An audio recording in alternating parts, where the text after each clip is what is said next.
மத்திய தகவல் மற்றும் ஒலிபரப்பு அமைச்சகம் சார்பில் வேவ்ஸ் உச்சி மாநாடு இம்மாதம் 1ஆம் தேதி முதல் 4ஆம் தேதி வரை நடைபெற்றது. சர்வதேச அளவில் மக்களின் கவனத்தை ஈர்த்த இந்த மாநாட்டில் சென்னையை சேர்ந்த இசையமைப்பாளர் அபிஷேக் ராஜா தீம் மியூசிக் போட்டியில் 2ஆம் இடம் பிடித்து வெற்றி பெற்றுள்ளார். இதுகுறித்த செய்தி தொகுப்பை தற்போது பார்க்கலாம். மும்பையில் நடைபெற்ற உலக ஒளி உச்சி மாநாடு போன்ற தளத்தை படைப்பாளிகளுக்கு ஏற்படுத்தி கொடுத்தமைக்கு மத்திய அரசுக்கு நன்றி தெரிவித்துக் கொண்ட இசையமைப்பாளர் அபிஷேக் ராஜா, இந்த மாநாடு மற்ற மாநிலத்தின் பாரம்பரிய மற்றும் கலாச்சார இசையையும் அறிந்து கொள்ள உதவியதாகவும் அது தன்னை போன்ற இசையமைப்பாளரை வாழ்க்கையில் முன்னேற தூண்டியதாகவும் மகிழ்ச்சி தெரிவித்தார்.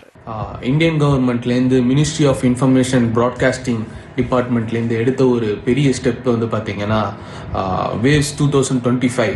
இதுக்கு நான் வந்து இந்தியன் கவர்மெண்ட்டுக்கும் மினிஸ்ட்ரி ஆஃப் இன்ஃபர்மேஷன் அண்ட் ப்ராட்காஸ்டிங்க்கும் பிரதமர் மோடிக்கும் நான் நன்றி தெரிவிச்சுக்கிறேன். கலைஞர்கள், இசைக்கலைஞர்களை மற்ற மாநிலங்களில் மற்ற கலாச்சாரங்களை சேர்ந்த இசைக்கலைஞர்களை நாங்கள் பார்க்கும்போது எங்களுக்கு இன்னமும் அடுத்த ஸ்டெப்புக்கு எப்படி போகணும், கைதேர்ந்த இசைக்கலைஞர்களாக இருக்கட்டும், இல்லை வந்து இசை வித்வான்களாக இருக்கட்டும், அவங்களோட எக்ஸ்பீரியன்ஸை எங்களுக்கு வந்து ஷேர் பண்ணும் போது அது இன்னமும் எங்களுக்கு வந்து ஒரு என்கரேஜிங்காக இருக்குது. அதை நாங்கள் அடுத்த லெவலுக்கு எப்படி எடுத்துகிட்டு போகணும், எங்களுக்குள்ளே இருக்கிற ஒரு சில விஷயங்களை வெளில கொண்டு வர்றதுக்கு அது ரொம்ப பயன்பட்டா இருக்கு. தொடர்ந்து பேசிய இசையமைப்பாளர் இந்த போட்டியில் தேர்வானது குறித்தும் தமிழக கலாச்சார இசை கருவிகளை பயன்படுத்தி இசையை தாம் உருவாக்கியதாகவும் கூறியுள்ளார். சாங்ஸ் ஆஃப் இந்தியா, அதாவது இந்தியாவோட ஒரு பாடலா இருக்கணும் அப்படின்றது ஒரு தீமா இருந்தது. அதுல வந்து எல்லா நேட்டிவ் இன்ஸ்ட்ருமெண்ட்ஸ், அதாவது நம்ம கலாச்சாரத்துல இருக்க எல்லா இசைக்கருவிகளும் இருக்கணும் அப்படின்றத சொன்னாங்க. நான்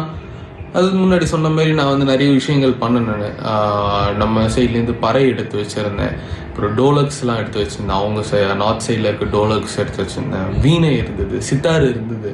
ஸோ என்னோட ட்ராக் பேர் வாழ்க பாரதம். ஸோ அந்த வாழ்க பாரதம் அப்படின்ற ஒரு விஷயத்த நான் தமிழ் சொல்லியே வைக்கணும்னு ஆசைப்பட்டேன். ஏன்னா தமிழ் மிக பழமையான மொழியாக நான் அதை நம்ம கருதுறதுனாலையும் அதில் வந்து நம்ம ஒரு மரியாதை கொடுக்கறதுனாலையும் நான் வாழ்க பாரதம் அப்படின்றத தமிழ்லேயே நான் வச்சேன். நான் வச்சுட்டு அது நமக்கு வந்து எனக்கு வந்து டாப் 6க்கு நான் வந்து ஃபைனலிஸ்ட் ஆனேன்.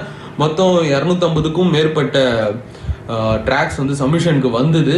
ஆனாலும் நம்ம வந்து டாப் 6ல வந்ததில் எனக்கு ரொம்ப பெருமையாகவும் இருக்குது, சந்தோஷமாகவும் இருக்குது, எனக்கு ரொம்ப பிளெஸிங்காகவும் இருக்குது இந்த ஒரு விஷயம்.